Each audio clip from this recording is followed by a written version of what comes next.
시편 21편의 전반부는 다들 듣고 싶어하는 말씀입니다. 하지만 하나님이 세우신 임금이 원수들을 벌하신다는 내용을 담고 있는 후반부 역시 분명한 성경 말씀입니다. 당장 안락하고 별 어려움 없이 사는 이들은 이 구절들이 다소 불편할지 모르지만 불의와 억압을 당해온 이들에게는 위로가 될 것입니다. 예수님은 조금도 실수가 없는 재판관이므로 우리가 나서서 그 자리를 대신하려고 애쓸 필요가 없습니다.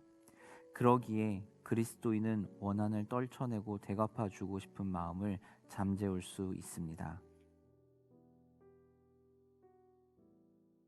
전 세계 축제라고 불려지는 4년에 한 번씩 열리는 축제가 있습니다. 우리가 다 아는 올림픽이라는 건데요.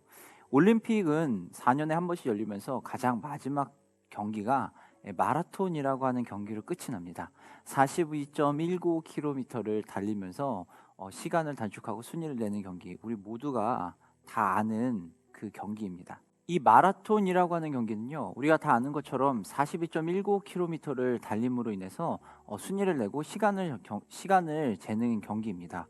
물론 시간을 단축해서 빨리 들어오는 것도 중요하지만 이 마라톤 경기는 완주하는 것에만으로도 충분히 의미를 부여하고 있습니다. 이 마라톤 경기의 유래 BC 490년경에 그리스의 마라톤이라고 하는 지역에서 전쟁을 하죠. 그리고 그 마라톤 전쟁에서 아테네가 승리를 이루게 됩니다. 그 아테네의 승리를 전달하기 위해서 마라톤에 있던 병사 하나가 아테네로 달려가게 되죠.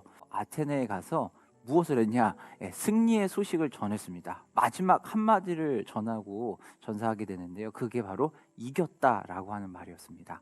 그 이후로 이 마라톤 전쟁과 또 그 소식을 전한 사람을 기리면서 마라톤이라는 경기가 진행이 되게 되었습니다. 마라톤 전쟁에서 승리를 전하기 위해서 자신의 목숨을 걸고 열심히 달려와서 승리의 소식을 전한 그 군인은 어떤 마음으로 전했을까요? 승리의 소식을 전한다는 것이 어떤 의미를 주는 걸까요? 아테네에 있는 국가에 있는 아테네라고 하는 도시국가의 사람들에게 승리는 어떤 의미로 다가온 것일까요? 승리의 소식이라고 하는 것은요, 사실 그냥 소식입니다. 그것이 나한테 직접적으로 뭐 어떻게 해주는 건 사실 없습니다. 하지만 승리의 소식을 들음으로 인해서 모두가 기뻐할 수 있습니다. 승리의 소식이 주는 의미는 아무래도 우리가 생명을 얻었기 때문에 가능할 것입니다. 하지만 이것은 분명히 소식이라는 것을 우리는 기억해야 됩니다. 우리에게 무엇을 할 것을 요구하는 것도 아니고 그냥 소식입니다. 소식으로서 우리에게 온다는 겁니다. 승리의 소식 그 자체만으로도 우리의 삶을 바꾸고 우리의 삶에 영향을 준다는 겁니다. 인생을 바꾸는 소식이 우리에게도 똑같이 왔다는 겁니다. 우리의 삶을 변화시킬 수 있고 우리의 삶을 뒤엎을 수 있는, 완전히 바꿀 수 있는 그 소식이 우리에게 왔는데 바로 예수 그리스도가 우리의 왕이시라는 겁니다. 예수 그리스도가 우리의 왕이시기 때문에 우리는 그분만으로도 기뻐할 수 있습니다. 시편 21편 앞부분의 상반절에서는요, 왕이신 그 하나님, 왕이신 그 예수님으로 인해서 우리는 기뻐할 수 있음을 우리가 알았습니다. 그리고 이제는 그 왕이신 예수님께서, 우리의 왕 되신 예수님이 승리를 선포하셨다는 겁니다. 승리의 소식을 우리에게 주셔서 우리가 이 땅 가운데 살아가면서 우리가 여러 가지 어려움들과 또는 우리가 전쟁을 하면서 또 힘든 또 싸움을 하면서 나아가겠지만, 그러나 결국 한 가지 확실한 것은 뭐라고요? 우리가 이미 승리했다는 겁니다. 우리의 왕이신 그분이 승리하셨기 때문에 그렇다는 겁니다. 하나님께서 왕을 통해 이루실 완전한 승리를 우리에게 보여주시고, 오늘 시편 기자는 그 완전한 승리를 노래하고 있습니다. 왕은 남은 대적들을 모두 섬멸할 것입니다. 그리고 보좌를 굳건하게 하실 것입니다. 하늘에 오른 왕이 만국을 미혹한 자를 아주 불과 유황못에 던져버릴 겁니다.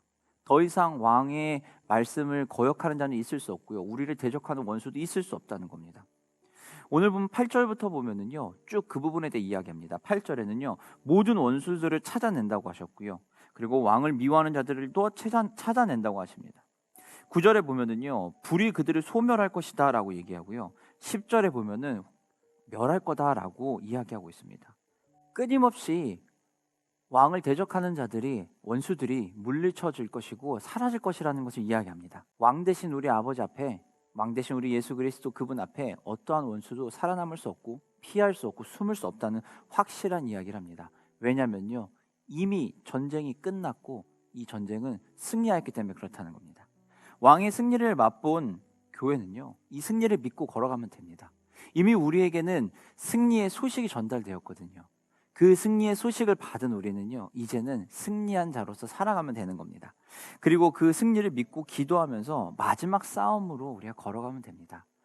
우리의 삶에 보면은요, 우리의 삶은 날마다 전장과 같은 부분이 있습니다. 정말 전쟁터에 출정하는 것 같은 마음으로 어쩌면은 오늘 하루하루를 살아가고 있습니다. 출근해서 직장으로 가는 것도 어쩌면은 전쟁터에 나가는 것과 같은 그런 심정일 것입니다. 하지만 우리가 기억해야 되는 것은 주님이 이미 승리하셨다는 겁니다. 주님이 이미 승리하셔서 우리는 그 승리하신 주님을 바라보며 나아가면 됩니다. 공의로운 재판관이신 그 여호와, 그분이 모든 것을 다스려 주실 것이기 때문입니다. 원수는 여호와 앞에서 결코 숨을 수가 없음을 우리가 기억하고 믿고 나아가야 합니다.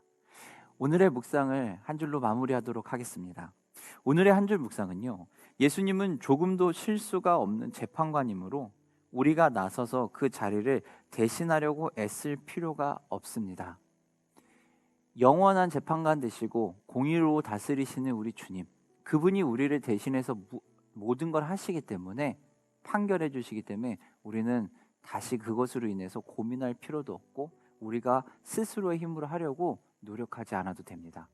오늘 하루를 살아가면서 여러분의 삶 속에서 공의로우신 그 주님이, 공의로우신 그 예수님의 인도하심을 따라 그분과 함께 나아가고 그분께 모든 걸 맡기면서 우리에게 주어진 승리를 누리며 나아가시기를 주님의 이름으로 축원합니다.